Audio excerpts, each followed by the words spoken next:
Alright guys, we are back here with another video this week, and today we're going to be talking about how we can best prepare ourselves for Agent Coulson. So it has been confirmed to data mine that he will be arriving through the Blitz mode, and much similar to those other characters, for example like America Chavez, Colossus, it looks like he will be entering into this game in a very similar manner. So he's going to be coming into Blitz. So today we're going to be talking about Blitz, obviously, and some other strategies and tips and tricks here and there that we can use in anticipation for Agent Coulson's arrival. So hopefully you guys find this useful.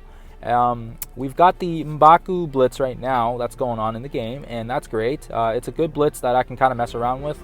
And the first tidbit here is auto blitzing. So having synergistic teams that you're comfortable with, and I've got my X-Men team here, very, very powerful team.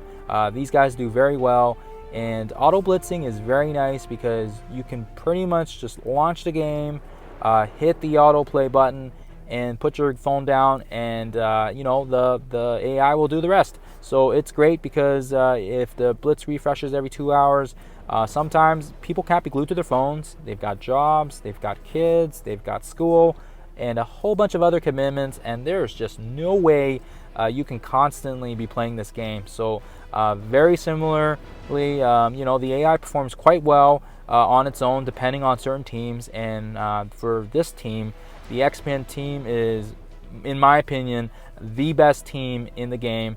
These guys are awesome in arena, these guys are great in war, these guys can take down pretty much any team including Ultron, and unfortunately they are the best team, but and not everyone would have access to Phoenix. That's the only drawback. But there are other teams that you can use that will auto blitz.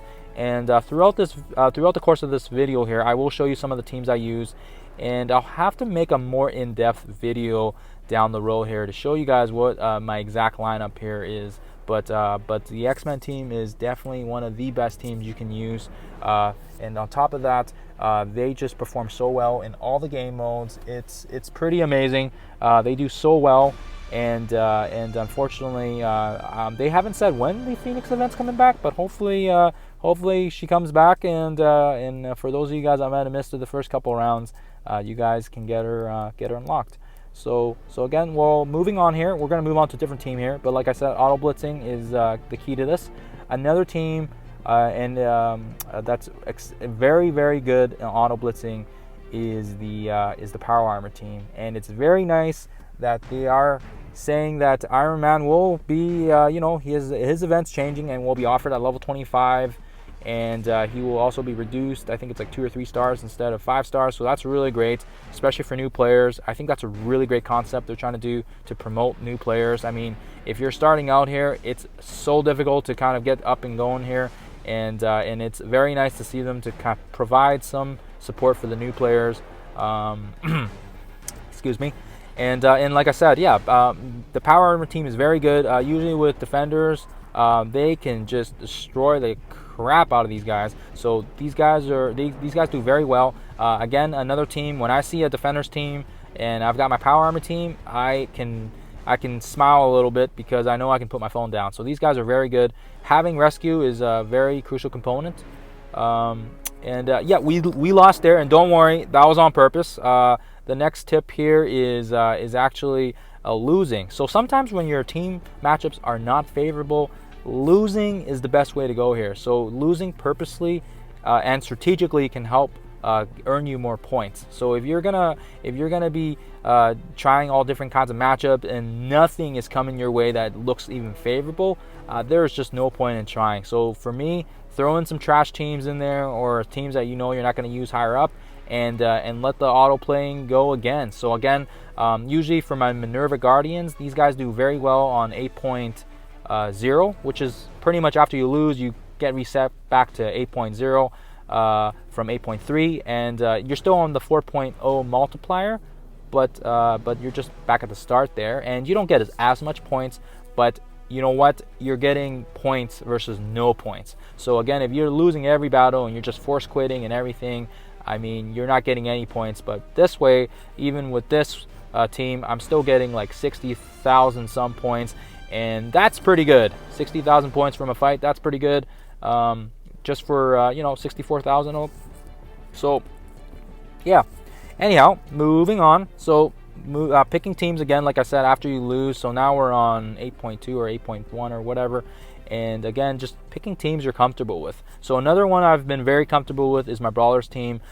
Miss Marvel, Captain Marvel, America Chavez, Deadpool, and Gamora. And if you guys don't have Captain Marvel, it's all good. There's a whole bunch of other Brawlers you can use to substitute. She's just one of my faves, and I always slap her in the Brawlers because she's so strong and she is so powerful. It's hopefully she comes back here because I really want to 7-star her, but I guess we'll see when the milestones come back. Again, Brawlers, very good team. Most of these characters are farmable. Other than Captain Marvel, you can pretty much farm every other character, which is great. And on top of that, Black Panther makes a very good substitute for Captain Marvel if you guys don't have her. Sorry. And like I said, another great auto blitz team that I use, and it's just awesome.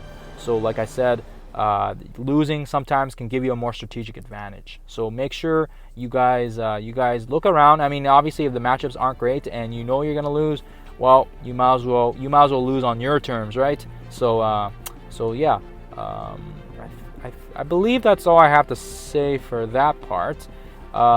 Moving on. Picking teams that have similar power levels. So this can also be very handy. So I'm going to pick my Defenders team here, and I'll show you guys what I'm talking about. And personally, for me, I don't know if it's you guys, but I don't like playing up against shield teams with my Defenders. They seem to always outplay them. So I know for a fact that they're going to probably lose, but I pick the counters, which is essentially the Brotherhood. I've got them similar power levels, so that way they can provide, basically you're flipping, if you're playing rock, paper, scissors, you're basically flipping your scissors if you're up against a rock to a paper, essentially. So Magneto and the Brotherhood team are very good against shield teams, and by now a very large majority of the player base does have Magneto and the Brotherhoods unlocked. If you don't have Magneto unlocked, that does pose a downfall because of the fact that his blind is so handy and he blinds all the shield.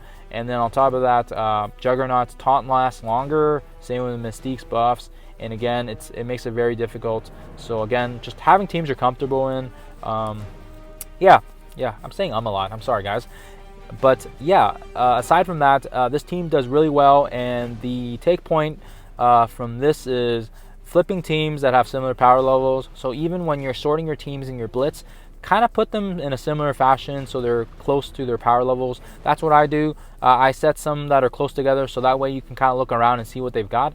I had my Shield, my Defenders, and my Brotherhood teams all together because they're all around like the early 200-ish, which is nice because then I don't have to worry too much and I can kind of mix and match.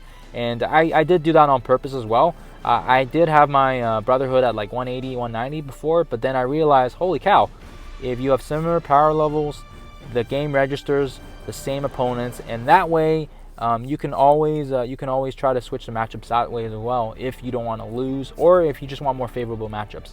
And again, we're gonna try this again here. This is a big, heavy team. This team does absolutely horrible against Defenders, so I'm gonna definitely switch here, and I'll show you guys in a bit here what I'm going to switch to. So again, in the top of my list here, I've got my click back here. I've got my Minute Guardians close up here because they're similar power level, and I know they do very well against Defenders. So again, another team I can pretty much auto play against, and like I said, yeah. So we're just same opponents because they're very similar power levels, and essentially that will help you guys out in auto playing.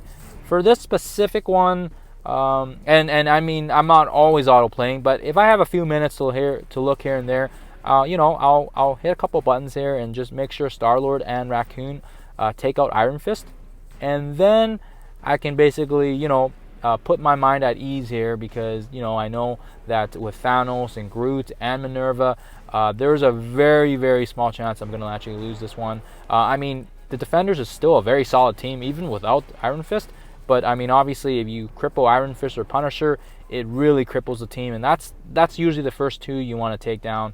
And now I've pretty much got my auto blitz on, and like I said, now I'm not too worried, and I can pretty much set the game aside here. And yeah, like I said, take point of this is if you don't want to lose purposely and you have similar teams that are very close in power levels, see if those matchups favor any of the other teams. So like I said with my defenders, they don't really do well against shield, but then Brotherhood absolutely dominates the shield teams with the bleeds and the disrupts and the blinds. And because the shield team doesn't really take debuffs, those guys are almost like they're pretty much the anti-shield teams. Same with Spider-Verse. Spider-Verse does a really good job as well in terms of taking down the shield teams. But like I said, you want to put more favorable matchups, and hopefully that will give you guys a little more blitz there. So yeah, I think that's all I gotta say for that. But anyhow, as I was saying, even with auto blitz, I mean, just sometimes with the AI functionality, yeah, they're just stupid. Like, I mean, Blitz is, I mean, not Blitz, Luke Cage is so beefy, and it's just crazy. I mean, it's like, yeah, he's pretty much soaking up all the attacks from everybody. So it's pretty, yeah, it's pretty crazy here. Yeah, so I think what I'm gonna do is I'm gonna target Jessica Jones once that taunt's off, because like I said, sometimes the AI doesn't perform as well. I mean, I don't think I would have lost this one, but like I said, sometimes it's not always, you know, they don't always do the most streamlined function. So like I said, oh, I guess Minerva would have ulted eventually, and then they all would have died. But like I said, so switching teams for more favorable matchups, and hopefully that helps you guys out, and that gives you guys some advantages for blitz. So again, changing your teams, auto blitzing, and again losing on purpose, those can really help out with the blitz points, and definitely I'm sure Agent Coulson is going to be very inflated, so you'll definitely want to make sure you can use those tips and tricks there. Just as a summary here, and I'm going to flip over here now, so in total it would be about 1440 blitz refreshes if you were already 500 blitz refreshes the day before TAHITI arrives, so Agent Coulson, and then you've also got the 2 challenges, so on the day of and the last day of the event, and on top of that you got the 4 days of the 100 refreshes. So it comes down to about 1440 refreshes in total that you can use, and if you're using that for characters that are 25 cost each, that's about 50 some extra tries that you can do. So again, that's a lot of points, and it comes down to about an extra 3 to 5 million depending on your characters, and it just really helps on top of it really helps in terms of pushing for those higher milestones in blitz. And if you're pushing for the top 1500, that's great. If you're pushing for the 1 to 10% mark, that's great as well. Or maybe you're even pushing higher than 1500, maybe you're going for the top, you know, the top 100 or whatever. But kudos to you guys if you guys can do that, and hopefully you guys found these tips and tricks useful. All right, otherwise have yourselves a wonderful weekend and happy gaming.